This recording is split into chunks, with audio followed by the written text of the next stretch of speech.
Welcome back to our channel simply studies with चैल्शा। तो देखो, हमने अभी जो बैच स्टार्ट किया हुआ है वो है आपका चंडीगढ़ जेबीटी और एनटीटी में जो आईसीटी का सिलेबस आएगा उसको हम यहाँ पे एकदम बेसिक से कवर करेंगे। ठीक है, कल एक क्लास अपलोड हुई है जिसके अंदर हमने कंप्यूटर इंट्रोडक्शन किया था, एक बार वो ज़रूर देख लीजिएगा, उसमें भी काफ़ी इंपॉर्टेंट क्वेश्चंस मैंने आपको बताए थे। आज की क्लास में हम करेंगे जनरेशन ऑफ कंप्यूटर्स एंड ये जो अभी क्लासेस स्टार्ट हो रखी है वो आपकी बाईलिंगुअल लैंग्वेज में रहेगी, मतलब कि आपको हिंदी और इंग्लिश दोनों में कंटेंट देखने को मिलेगा।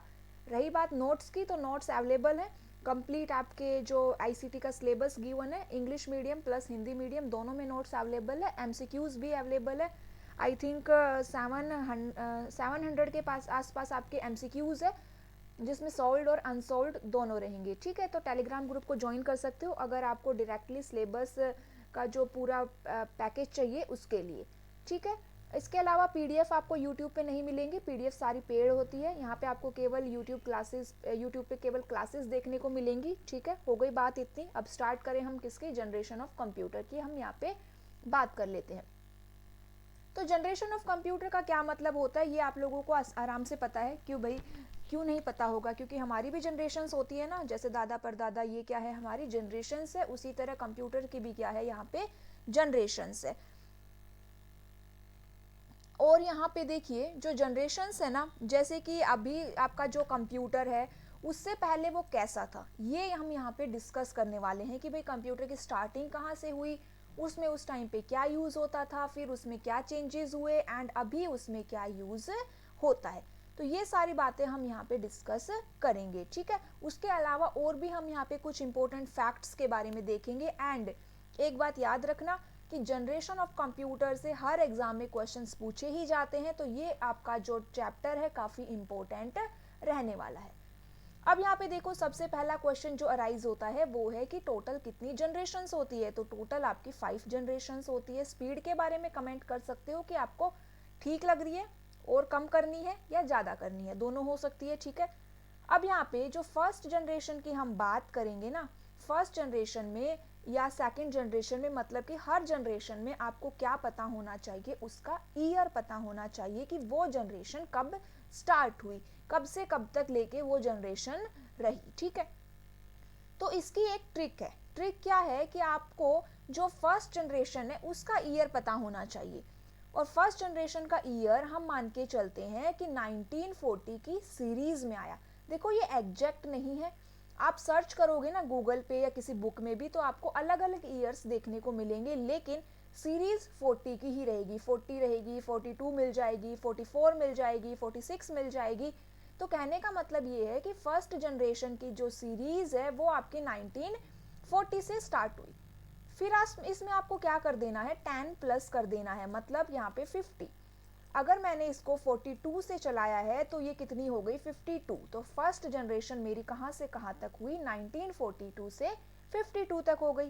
फिर ऑप्शंस के अकॉर्डिंग आपको अपना फर्स्ट ईयर का यहाँ पे फर्स्ट जनरेशन का ईयर यहाँ पे लेके चलना है। ठीक है, ऑप्शंस आपको 4 ऑप्शंस जो मिल रहे हैं उसमें वो ऑप्शंस किस तरह से उसने दिए हैं उसके अकॉर्डिंग आपको अपनी फर्स्ट जनरेशन का ईयर यहाँ पे सेट कर लेना है, और फिर 10 प्लस करते हुए जाना है, उससे आपको आपकी पांचों जनरेशन्स के ईयर मिल जाएंगे।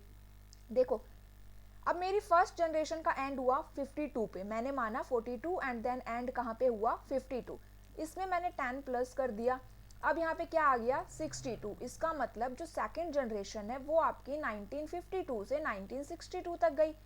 फिर यहाँ पे 10 प्लस हुआ, इसका मतलब क्या हुआ, थर्ड जनरेशन 1962 से 72 तक आई।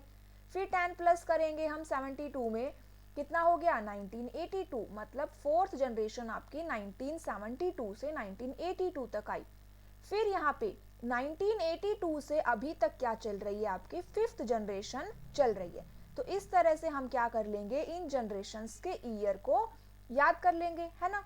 समझ में आ गया कि कैसे आपको ये ईयर्स वाला ऑप्शन अपना टिक करके आना है और एकदम करेक्ट ऑप्शन टिक करके आना है। ठीक है, फिर सेकंड क्वेश्चन जो यहाँ पे बनता है कि किस जनरेशन में कौन से डिवाइस यूज होते थे।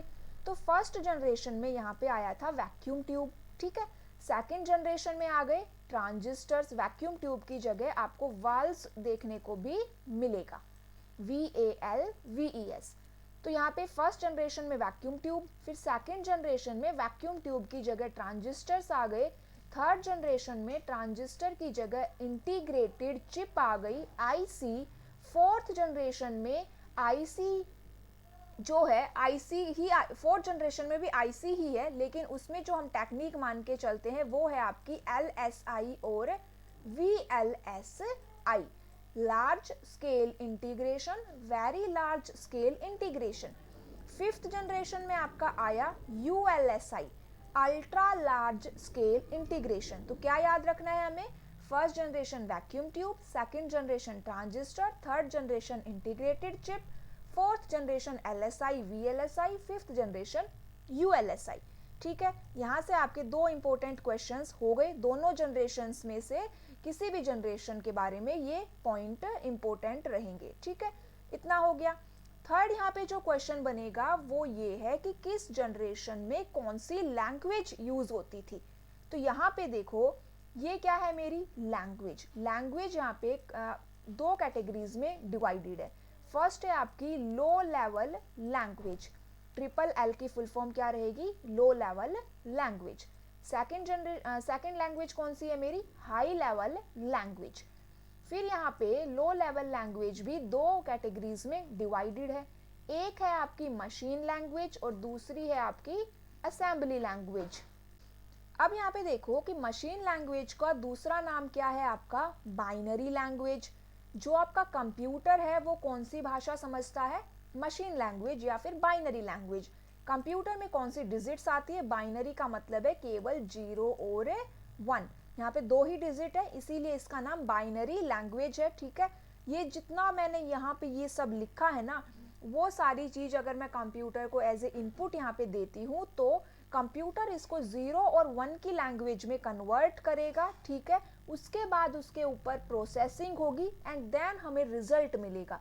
तो कंप्यूटर को केवल एक ही भाषा समझ में आती है, वो क्या है आपकी मशीन लैंग्वेज और बाइनरी लैंग्वेज। ठीक है, तो अगर क्वेश्चन पूछा जाए कि कौन सी जनरेशन में कौन सी लैंग्वेज आई, तो देखो जो मशीन लैंग्वेज है ये आपकी यूज होती थी फर्स्ट जनरेशन में, सेकेंड जनरेशन में आपकी असेंबली लैंग्वेज यूज होने लगी, और हाई लेवल लैंग्वेज आपकी थर्ड, फोर्थ एंड फिफ्थ तीनों जनरेशन में आपकी कौन सी है, हाई लेवल लैंग्वेज। अगर क्वेश्चन आए कि हाई लेवल लैंग्वेज कौन सी जनरेशन में आई, तो थर्ड जनरेशन में आपकी हाई लेवल लैंग्वेज आई थी। ठीक है, इतना हमें पता चल गया लैंग्वेजेस के बारे में। लैंग्वेज इंपॉर्टेंट है, एग्जाम में क्वेश्चन पूछ लिया जाता है लैंग्वेजेस से। ठीक है, चलिए नेक्स्ट यहाँ पे बात कर लेते हैं किसकी, नॉट रिलायबल, मतलब कि जो फर्स्ट जनरेशन के रिजल्ट आते थे ना वो ज़्यादा एक्यूरेट नहीं थे, उनके ऊपर ज़्यादा विश्वास नहीं किया जा सकता था कि वो रिजल्ट सही है, इसीलिए ये ज़्यादा विश्वसनीय नहीं थे। अब आता है नेक्स्ट कि किस जनरेशन में कौन सा ऑपरेटिंग सिस्टम यूज होता था। ये जो ऑपरेटिंग सिस्टम वाला क्वेश्चन है ना कि किस जनरेशन में कौन सा ऑपरेटिंग सिस्टम यूज होता था, ये इतना इंपॉर्टेंट नहीं है, ये इतना एग्जाम में पूछा भी नहीं जाता है। ठीक है, तो लेकिन फिर भी देख लीजिए कि फर्स्ट जनरेशन में आपका बैच ऑपरेटिंग सिस्टम यूज होता था। जो जब हम ऑपरेटिंग सिस्टम की क्लास करेंगे तब मैं आपको बताऊंगी कि ऑपरेटिंग सिस्टम क्या होता है, कितने टाइप्स का होता है, वो सब हम वहाँ पे डिस्कस करेंगे। अगर मैं आपको अभी ये सब बताऊंगी तो आपके लिए ये जो आपकी कंप्यूटर की सेकेंड ही क्लास है, लेकिन वो आपके लिए काफ़ी क्या हो जाएगी, कॉम्प्लेक्स बन जाएगी। ठीक है, तो इसीलिए अभी फिलहाल के लिए आप ये देख लीजिए कि फर्स्ट जनरेशन में batch processing operating system use होते थे। ठीक है, इनपुट के लिए क्या यूज करते थे हम, punch card. First generation of computer में इनपुट के लिए पंच कार्ड को यूज किया जाता था। एग्जाम्पल्स इंपॉर्टेंट रहेंगे। ठीक है, कि फर्स्ट जनरेशन के एग्जाम्पल्स कौन कौन से हैं, डायरेक्टली क्वेश्चन पूछ लिया जाता है कि यूनिवैक किस जनरेशन का कंप्यूटर है, मार्क 1 किस जनरेशन का कंप्यूटर है, तो ये डायरेक्टली क्वेश्चन आ जाते हैं। तो देखो ENIAC, ENIAC, EDVAC, EDVAC, UNIVAC, EDSAC, Mark 1, ये सब क्या है आपके फर्स्ट जनरेशन के कंप्यूटर्स हैं। ठीक है, अब इनके बारे में हम थोड़ा सा और डिटेलिंग में देख लेते हैं कि कौन सा कंप्यूटर की क्या फुल फॉर्म है, कब आया, किसने डिजाइन किया, ये इंपॉर्टेंट बातें और अभी यहाँ पे हम देखेंगे। एनिएक देखो फुल फॉर्म क्या है, इंपॉर्टेंट रहेगी, इनकी फुल फॉर्म्स बार बार एग्जाम में पूछी जाती है, और किसने डिजाइन किया ये भी एग्जाम में क्वेश्चन पूछा जाता है। ठीक है, तो यहाँ देखो ENIAC electronic numerical integrator and computer, क्या फुल फॉर्म रहेगी ENIAC की, electronic numerical integrator and computer. ये आपका पहला आम उद्देश्य इलेक्ट्रॉनिक कंप्यूटर था, मतलब कि first general purpose electronic computer. ENIAC was the first programmable electronic general purpose digital computer completed in 1945। देखो ये 1943, 1944 ये 2 ईयर और मैंने मेंशन किए हैं, क्योंकि जब मैं ENIAC के बारे में सर्च कर रही थी, अलग अलग जगह पे मैंने कुछ गूगल पे भी सर्च किया, बुक्स में भी देखा, तो यहाँ पे देखो कि अलग अलग ईयर्स देखने को मिलते हैं। कहीं पे आपको 1943 मिलेगा, कहीं पे 44 मिलेगा, कहीं पे 1945 मिलेगा, लेकिन जो हम इसका ज़्यादा सही आंसर मान के चलते हैं वो है आपका 1945। ठीक है, वो एग्जामिनर पे डिपेंड करता है कि वो इन तीनों में से कौन सा ऑप्शन टिक करे, अगर उसने तीनों ऑप्शन दे दिए है तो। वैसे वो तीनों ऑप्शन नहीं देगा, ठीक है, तो यहाँ पे 1945 थोड़ा ज़्यादा सही लगता है। किसने डिज़ाइन किया था? जॉन मैकले और इकर्ट ने। ENIAC कंप्यूटर किसने डिज़ाइन किया था? John McClay and Eckert. काफ़ी इंपॉर्टेंट नाम है ये दोनों, याद रख लेना कंप्यूटर के अंदर, ठीक है। अब यहाँ देखो क्वेश्चन कैसे बनेगा। ENIAC computer belongs to generation. अब आपको अगर नहीं पता कि ENIAC कंप्यूटर किस जनरेशन का कंप्यूटर है तो यहाँ पे आपका आंसर गलत हो सकता है। तो ये आपका फर्स्ट जनरेशन का कंप्यूटर है। सेकंड क्वेश्चन यहाँ से क्या बनेगा? इसकी फुल फॉर्म। थर्ड क्वेश्चन क्या बनेगा? किसने डिजाइन किया था? फोर्थ क्वेश्चन क्या पूछ सकता है? First general purpose digital computer, इस तरह से भी पूछ सकता है, तो ENIAC इसमें नाम आएगा, ठीक है। EDVAC electronic discrete variable automatic computer, ठीक है, पहली ऐसी मशीन जो पूरी तरह से प्रोग्राम को स्टोर करती थी, पहला ऐसा डिवाइस जिसमें कंप्यूटर गेम खेले जा सकते थे। It was a stored program computer. अब एक बात समझो कि जो ENIAC कंप्यूटर है उसके अंदर मेमोरी नहीं होती थी, इंटरनल मेमोरी नहीं होती थी, लेकिन जो आपका EDVAC कंप्यूटर है इसके अंदर स्टोर करने का कॉन्सेप्ट था। स्टोर्ड प्रोग्राम यहाँ पे हम, मतलब एक तरह से आप अपने प्रोग्राम को यहाँ पे स्टोर कर सकते थे, ठीक है। किसने डिजाइन किया? तो ये भी आपका मैकले ने डिजाइन किया, एंड साथ में इकर्ट, जो ऊपर दो नाम आए हैं ना मैकले एंड इकर्ट, वही दो नाम यहाँ पे है, मैकले एंड इकर्ट। लेकिन यहाँ पे स्टोर कर सकते हैं, तो ये स्टोर वाला जो कॉन्सेप्ट है वो किसने दिया था? जॉन वॉन न्यूमन ने, ठीक है। इसके बारे में हम हिस्ट्री ऑफ कंप्यूटर में और ज़्यादा पढ़ेंगे। अभी फिलहाल के लिए देखो कि अगर हमसे पूछा जाए कि EDVAC कंप्यूटर किसने डिज़ाइन किया था, तो मोस्टली जो नाम आते हैं वो मैकले और इकर्ट का आता है, लेकिन अगर एग्जामिनर को कंफ्यूज करना है तो वो मैकले और इकर्ट ना देख के आपको जॉन वॉन न्यूमन भी दे सकता है, तो ये आंसर भी यहाँ पे करेक्ट रहेगा, ठीक है। Mauchly, Eckert and John von Neumann कब आया था? 1949 में। फर्स्ट जनरेशन का ही ये कंप्यूटर रहेगा। Which came first, EDVAC and ENIAC? तो देखो ये 45 में आया था, ये 49 में आया था, तो पहले कौन आया? ENIAC आया, मतलब कि EDVAC क्या रहेगा? इसका सक्सेसर रहेगा। फिर आता है third computer, UNIVAC, universal automatic computer, ठीक है। किसने इन्वेंट किया था? John McClay and Eckert. Same वही ऊपर जो दो नाम आए हैं वही दो नाम यहाँ पे रहेंगे, मैकले और इकर्ट। कब आया था? 1951 में। UNIVAC कंप्यूटर जो है, ऊपर जो दो कंप्यूटर हमने डिस्कस किए उनसे ज़्यादा एडवांस, ज़्यादा वर्सेटाइल, ज़्यादा फास्टर कंप्यूटर था, ठीक है। नेक्स्ट यहाँ पे देखिए, what is the difference between ENIAC and UNIVAC? यहाँ पे हम कुछ और डिफरेंस देखते हैं ENIAC और UNIVAC में। अब यहाँ पे देखो, अगर हमसे एग्जाम में क्वेश्चन पूछा जाए कि जो सेकेंड वर्ल्ड वॉर हो रहा था ना, उसमें कौन सा कंप्यूटर यूज हुआ, उसके लिए कौन सा कंप्यूटर डिजाइन किया गया, तो सेकेंड वर्ल्ड वॉर के लिए आपका ENIAC कंप्यूटर डिजाइन किया गया था स्पेशली, ठीक है। जो UNIVAC कंप्यूटर है वो किस लिए डिजाइन किया गया? For commercial and business applications, ठीक है। साइज की बात करें तो ENIAC कंप्यूटर का साइज बड़ा था। स्पीड की बात करें तो ENIAC कंप्यूटर स्लोअर था, ठीक है। प्रोग्रामिंग की बात करें, ये इंपॉर्टेंट रहेगा, वैसे जनरल कंप्यूटर के अकॉर्डिंग तो ये नहीं आएगा एग्जाम में, कंप्यूटर साइंस से रिलेटेड इंपॉर्टेंट है कि ENIAC was programmed using plug boards and switches. ENIAC में क्या यूज हुए हैं? प्लग बोर्ड्स और स्विचेस यूज हुए हैं, और UNIVAC के अंदर पंच कार्ड्स यूज हुए हैं, ठीक है। एनिएक के अंदर कोई इंटरनल मेमोरी नहीं होती थी, यूनिवैक के अंदर इंटरनल मेमोरी होती थी। ये इनकी कोस्ट है, यहाँ से आप देख सकते हो, ठीक है। तो ये इनके बारे में कुछ डिफरेंस था। अब किसकी बात करेंगे हम, एडजैक की, electronic delay storage automatic calculator. ये नाम इंपॉर्टेंट है क्योंकि ये बाकी ऊपर जो हमने 3 डिस्कस किए हैं उनसे अलग है। ऊपर वाले 3 तो इकर्ट एंड मैकले ने ही डिजाइन किए थे, लेकिन जो एडजैक है आपका वो मॉरिस विल्कस ने बनाया था, ठीक है। और ये 1949 में इसने कंप्लीट किया। कहाँ पे बनाया, Cambridge university in England. It was one of the first stored program computer. देखो यूनिवैक 51 में आया है, एडजैक 1949 में आया है, और ये क्या था आपका पहला स्टोर्ड प्रोग्राम कंप्यूटर था। और साथ साथ में ये बाइनरी डिजिट्स भी यूज करता था। What is EDSAC also known as, EDSAC का दूसरा नाम क्या है, the national museum of computing. What is the difference between ENIAC and EDSAC, तो एनिएक आया 1945 में, एडजैक आया आपका 1949 में, ठीक है। ENIAC was the name of the initial overall electronic computer, but EDSAC was the name of an early British computer. EDSAC क्या है आपका एक ब्रिटिश कंप्यूटर है, ठीक है। तो EDSAC जो ब्रिटिश कंप्यूटर जब बनने स्टार्ट हुए, अर्ली ब्रिटिश कंप्यूटर, तो उसमें हमने क्या नाम दिया, EDSAC नाम दिया। और जो ENIAC है वो हमने नाम दिया जब आपके इलेक्ट्रॉनिक कंप्यूटर बनने स्टार्ट हुए, तो स्टार्टिंग में जो हमने नाम दिया वो ENIAC नाम था इलेक्ट्रॉनिक कंप्यूटर्स को, ठीक है।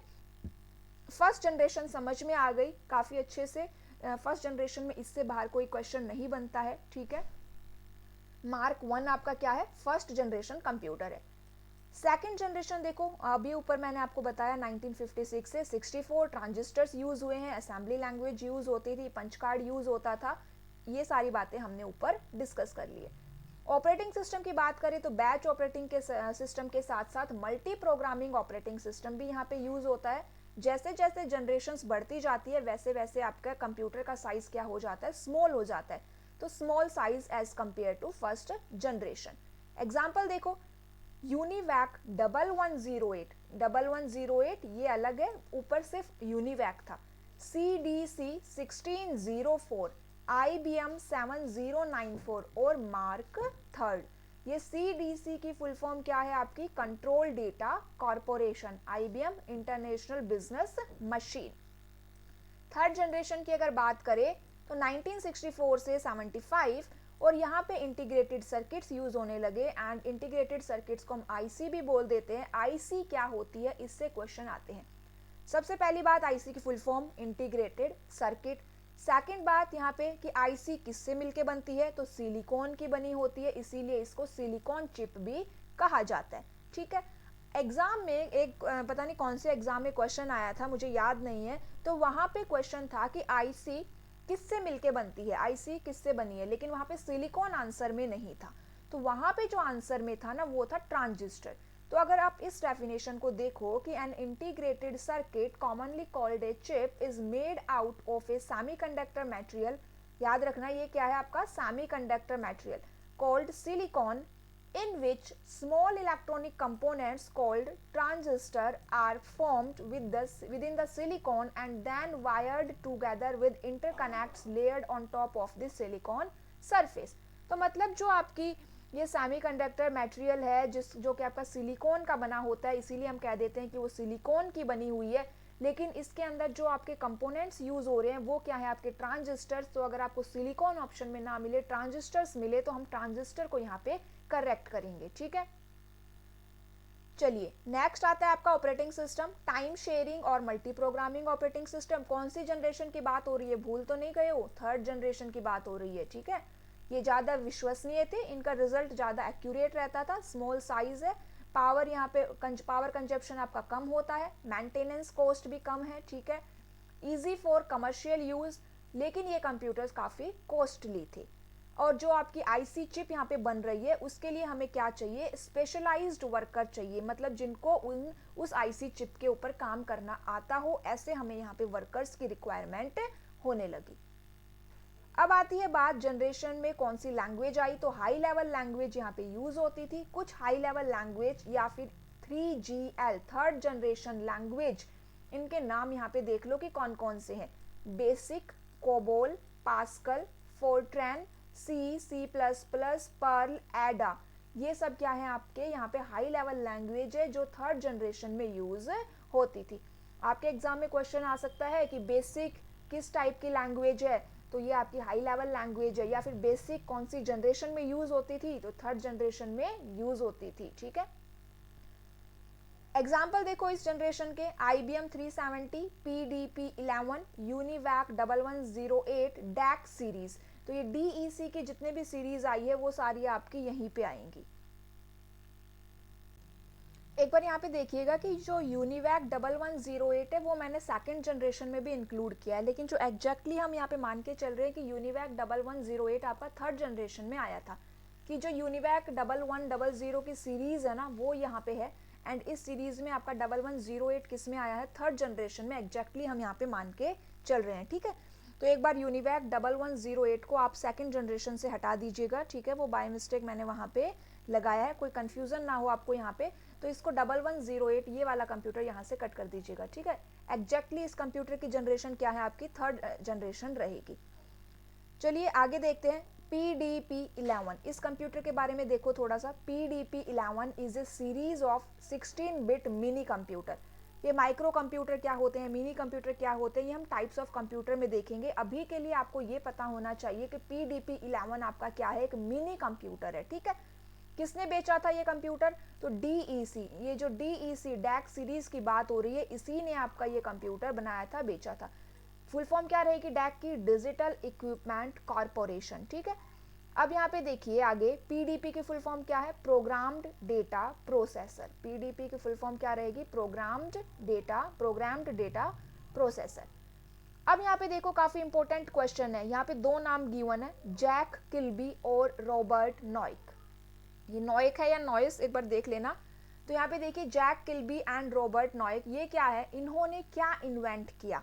तो जो आपकी IC चिप है ना, जिसकी हम यहाँ पे बात कर रहे हैं, ये IC चिप किसने इन्वेंट की थी, तो इसमें नाम आता है आपका जैक किल्बी और रॉबर्ट नॉइक का। या तो आपको दोनों नाम देखने को मिलेंगे या इनमें से कोई एक नाम आपको ऑप्शन में मिलेगा। तो IC चिप इन्होंने इन्वेंट की थी। कब इन्वेंट की थी, तो 1959 में इन्वेंट की थी। कुछ जगहों पे आपको 1958 भी देखने को मिल जाएगा। ठीक है, तो मोस्टली हम 1959 यहाँ पे लेके चलते हैं। फोर्थ जनरेशन की अगर हम बात करें तो 1975 से 89, यहाँ पे आपकी जो माइक्रो प्रोसेसर है वो टेक्नोलॉजी आ गई, LSI और VLSI। ये मैंने आपको ऊपर बताया, large scale integration, very large scale integration, small size है। ऑपरेटिंग सिस्टम की बात करें तो real time operating system, multi programming operating system, distributed operating system, high level language यहाँ पे भी यूज होती थी, C++ लैंग्वेज हो गई। इस पीढ़ी में पर्सनल कंप्यूटर का उपयोग काफी ज्यादा बढ़ गया। जो PC हम यहाँ पे बोलते हैं ना, सिंपली हम अपने कंप्यूटर को क्या बोल रहे हैं, PC, तो वो यहाँ पे ज्यादा यूज हुए इस जनरेशन के आने के बाद। एग्जाम्पल देखिए IBM 5100, Altair 880 एंड MICRAL। ये तीन कंप्यूटर आपके इंपॉर्टेंट है फोर्थ जनरेशन के रिगार्डिंग। यहाँ पे इस Altair 880 के बारे में देखो, ये क्या है आपका माइक्रो कंप्यूटर है। PDP वाला क्या था आपका मिनी कंप्यूटर था, Altair 8800 आपका माइक्रो कंप्यूटर है। कब आया, 1974 में आया। किसने डिजाइन किया, एड रॉबर्ट्स ने डिजाइन किया है। ठीक है, और ये Ed Roberts MITS MITS company के को फाउंडर है। अब ये जो आपका Altair 8800 है, इसके अंदर कौन सा माइक्रो प्रोसेसर यूज होता था, क्योंकि फोर्थ जनरेशन है, फोर्थ जनरेशन में माइक्रो प्रोसेसर यूज होने लगे हैं। तो यहाँ पे आपका जो माइक्रो प्रोसेसर यूज हुआ है वो है Intel 8080। ठीक है, जो माइक्रो प्रोसेसर है वो कौन सी कंपनी बनाती है, सबसे पहले किस कंपनी ने बनाया था, आपकी इंटेल कंपनी ने बनाया था। तो इंटेल कंपनी ने बनाया था। ठीक है, 8080 आपका माइक्रो प्रोसेसर इस कंप्यूटर में यूज होता है, Altair 8880। अब यहाँ पे देखिए जो MITS मिट्स है, इसकी फुल फॉर्म क्या रहेगी, micro instrumentation and telemetry system. Important नहीं है लेकिन फिर भी जनरल नॉलेज के लिए मैंने यहाँ पे लिखा है। उसके बाद यहाँ पे देखिए, यहाँ पे एक बार Altair 8800 है। ये